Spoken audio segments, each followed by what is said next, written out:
What is a key to business storytelling that, if you master it, will grab people's attention, keep their interest, and greatly increase the odds that they'll act on your message? Well, the answer to that question is part of our next weekly dose of public speaking medicine.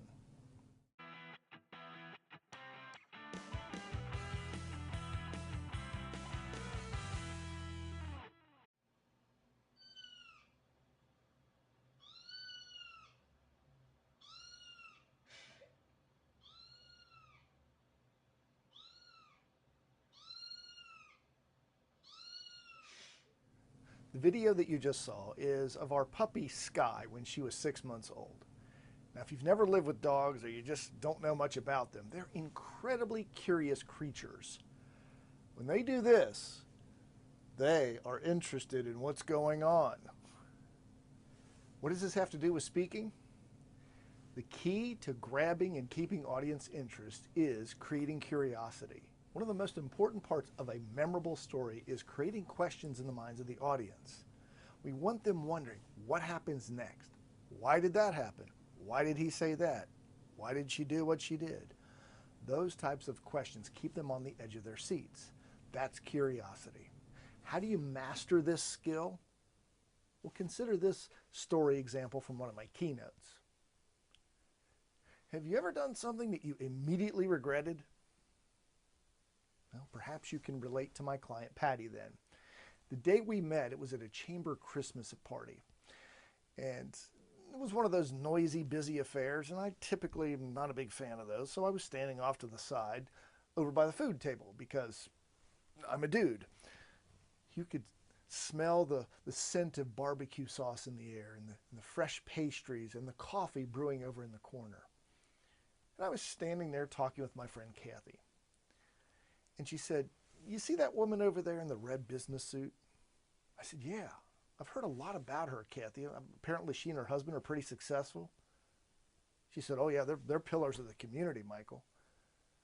I said, "It's interesting. She looks like a pillar of the community. I mean, the way she's dressed in it, I mean, obviously that's a tailored suit. She's got that beautiful jewelry. I mean, it's clearly expensive, but she's not gaudy about it. Nicely cut hair. Even when I walked by her earlier, I detected a sweet scent of a perfume, but not overbearing. She clearly is classy and a pillar of the community, as you said." Kathy said, "You're absolutely right, but she also needs your help." And I said, "What do you mean?"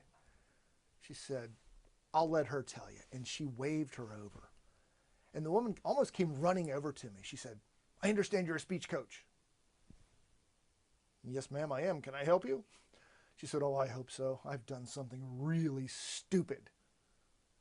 "What'd you do?" She said, "I agreed to give the keynote for the Women of Excellence dinner." "It is making me crazy, Michael. I'm getting sick to my stomach. I wake up in a cold sweat. I can't stop thinking about this." I said, "I don't understand, Patty. I said, you don't look like somebody who gets nervous speaking." She said, "Oh, I'm not afraid of speaking. My problem is I don't know when to shut up. At all of our board meetings, people get frustrated with me because I go on and on and on, and it creates a lot of tension." Michael, this speech is an incredible opportunity for our foundation. It could give us a lot of publicity, but if I blow this, it will embarrass the foundation and all of our people. Can you help me? I said, I think so, Patty, but I need to know more. We need to talk further, maybe after this event. By the way, when is the speech? "Oh, it's not till November." Are you kidding me? She was looking at 11 months of anxiety, fear, stress, just thinking about this speech. Jump ahead 11 months. I'm sitting in this big banquet room with 320 other people, and we all rose as one to give Patty a standing ovation. And not because she finally shut up. It was because she gave a speech and told stories that elicited a lot of laughs, a few tears, and inspired people to take action. Now, it took me several minutes after the event to work my way through the crowd that had gathered around her, and when I did, she threw her arms around me and said, "Thank you. You're not going to believe what happened." I said, no, isn't that standing ovation great? She said, oh, no, that's not it. She said, 4 people walked up to me after the speech and handed me checks for the foundation. And, and other people came up and they donated time. Michael, I can't believe this. We never expected this to happen. And we talked a few more minutes. And when we were finished and she was about to leave, she said, Michael, I can't thank you enough for helping me with this presentation. She said, I can't wait to do this again. Now, let's take a look at this story. What type of curiosity did it create? After I gave the setup and you got a feel of the circumstances and the characters, Patty walked over and said, can you help me? That can elicit the question, what happened? What does she need help with? She also said, I've done something stupid. Aren't you wondering, what did she do? And as she went through her description of how frustrated, how scared and anxious she was feeling, did it not create the bigger question, will she overcome this? Will she give a good speech?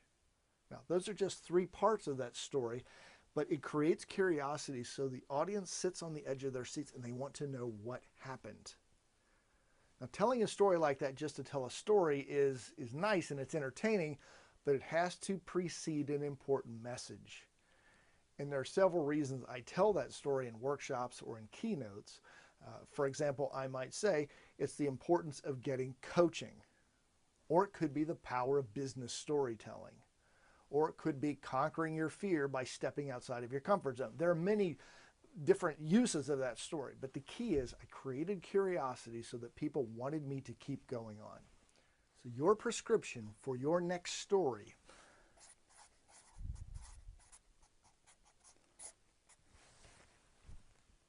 create curiosity. Create questions and situations that have the audience wondering what happens next. Is she going to succeed? Is she going to fail?